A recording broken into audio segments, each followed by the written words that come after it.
Assalamualaikum warahmatullahi wabarakatuh. Selamat pagi anak-anak hebatku. Apa kabar kalian hari ini? Ibu doakan semoga kalian tetap dalam keadaan sehat walafiat ya. Pagi ini Ibu Dwi akan menjelaskan tema 2, subtema 2, pembelajaran 1 yaitu muatan pelajaran bahasa Indonesia dan IPA. Ibu hari ini menggunakan buku BSE dan juga Bu Pena. Hari ini kita akan belajar tema 2, subtema 2, pembelajaran 1. Muatan pelajaran adalah bahasa Indonesia KD 3.2 dan 4.2 serta muatan pelajaran IPA KD 3.2 dan 4.2. Tujuan pembelajaran ada 3. Yang pertama, dengan membaca teks, siswa mampu menyebutkan informasi terkait dengan pertanyaan apa, di mana, kapan, mengapa, bagaimana, dan siapa. Yang kedua, dengan menuliskan dalam bentuk peta pikiran, siswa mampu mempresentasikan informasi dari teks bacaan terkait dengan pertanyaan apa, di mana, kapan, dan siapa. Yang ketiga, dengan mencermati teks bacaan yang disajikan, siswa mampu menemukan informasi tentang organ-organ pernapasan pada hewan.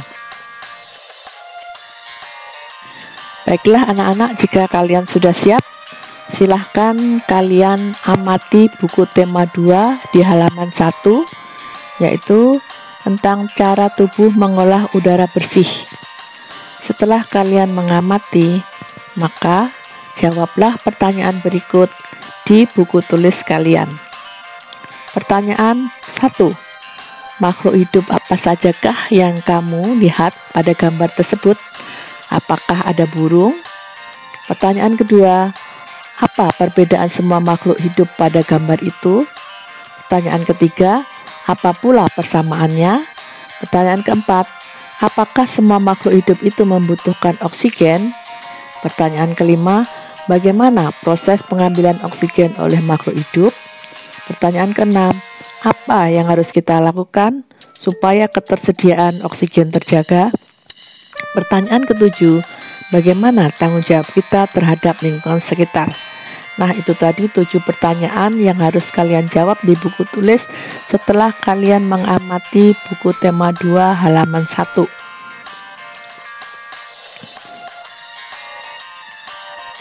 Silahkan dikerjakan.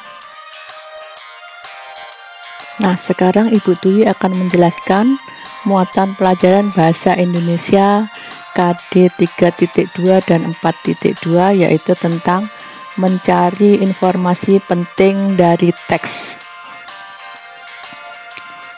Informasi adalah sekumpulan fakta yang menggambarkan suatu peristiwa atau kejadian tertentu.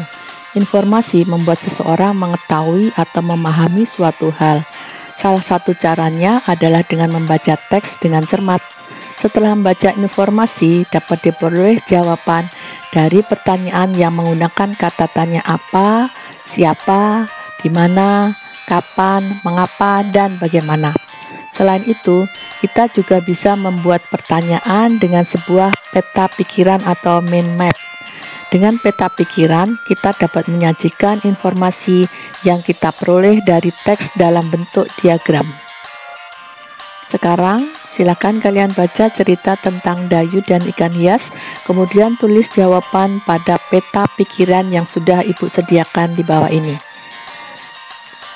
Dalam peta pikiran, Ibu mengajukan beberapa pertanyaan yang harus kalian jawab, yaitu siapa yang memelihara ikan hias? Apa jenis ikan hias yang dipelihara? Di mana ikan hias itu dipelihara? Kapan ikan hias itu diberi makan? Kapan akuarium dibersihkan? Apa yang diperhatikan Dayu saat melihat ikan-ikan hiasnya?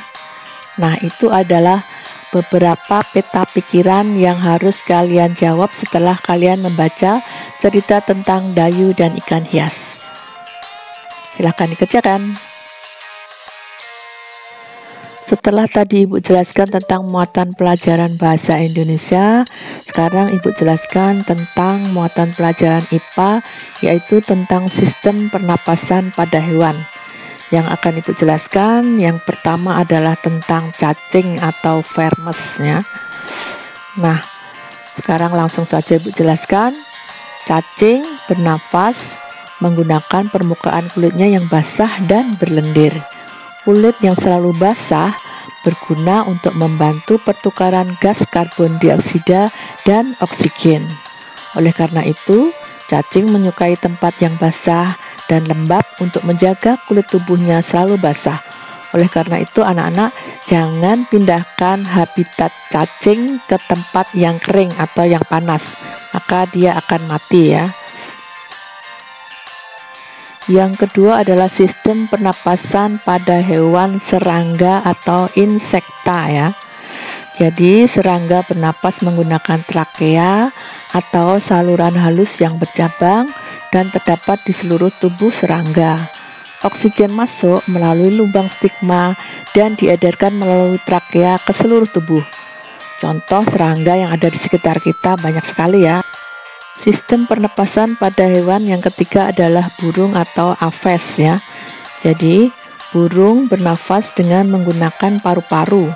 Burung juga mempunyai pundi-pundi udara yang digunakan untuk menyimpan cadangan oksigen sewaktu burung terbang melayang-layang di udara.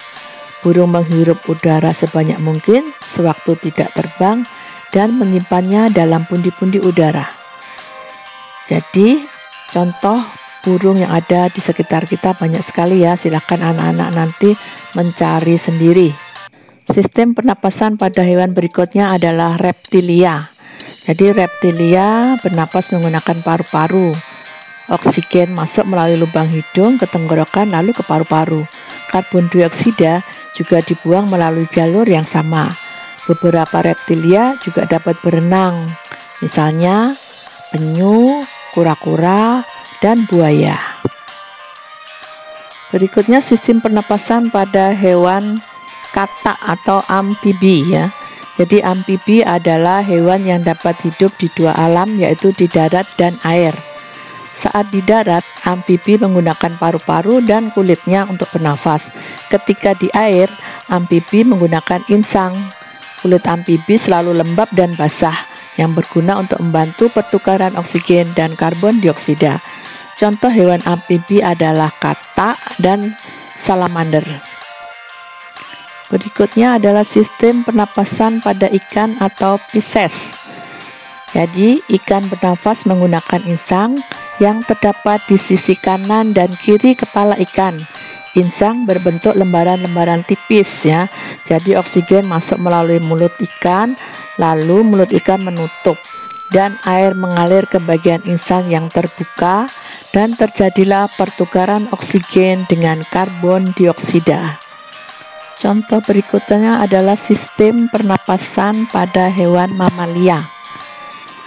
Mamalia adalah jenis hewan yang menyusui anaknya. Mamalia ada yang hidup di darat dan di air. Contoh yang hidup di air adalah paus, pesut, lumba-lumba, dan dugong.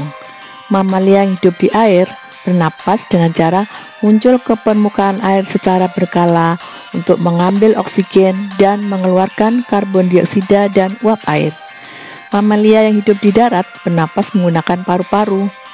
Oksigen masuk melalui lubang hidung ke pangkal tenggorok, kemudian ke batang tenggorok, lalu ke paru-paru. Karbon dioksida yang dikeluarkan melalui juga jalur yang sama.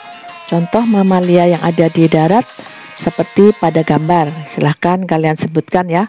Di situ ada gajah, ada monyet, ada harimau, ada kambing, ada kelinci, ada zebra, ada rusa, dan lain-lain. Nah anak-anak, demikian tadi penjelasan singkat Ibu tentang sistem pernapasan pada hewan muatan pelajaran IPA KD 3.2 dan 4.2. Ibu akhiri sekian yang bisa Ibu sampaikan ya. Terima kasih atas perhatian kalian. Jika ada hal yang belum jelas bisa kalian tanyakan kepada Ibu Dwi langsung atau kepada Bapak Ibu Guru Wali kelas kalian. Terima kasih atas perhatian kalian hari ini. Semangat kalian hari ini untuk mengikuti pembelajaran tema 2 subtema 2 pembelajaran 1. Terakhir, apabila Ibu Dwi ada salah kata, Ibu mohon maaf. Ibu akhiri. Wassalamualaikum warahmatullahi wabarakatuh. Sekian dan terima kasih. Sampai jumpa di pembelajaran mendatang.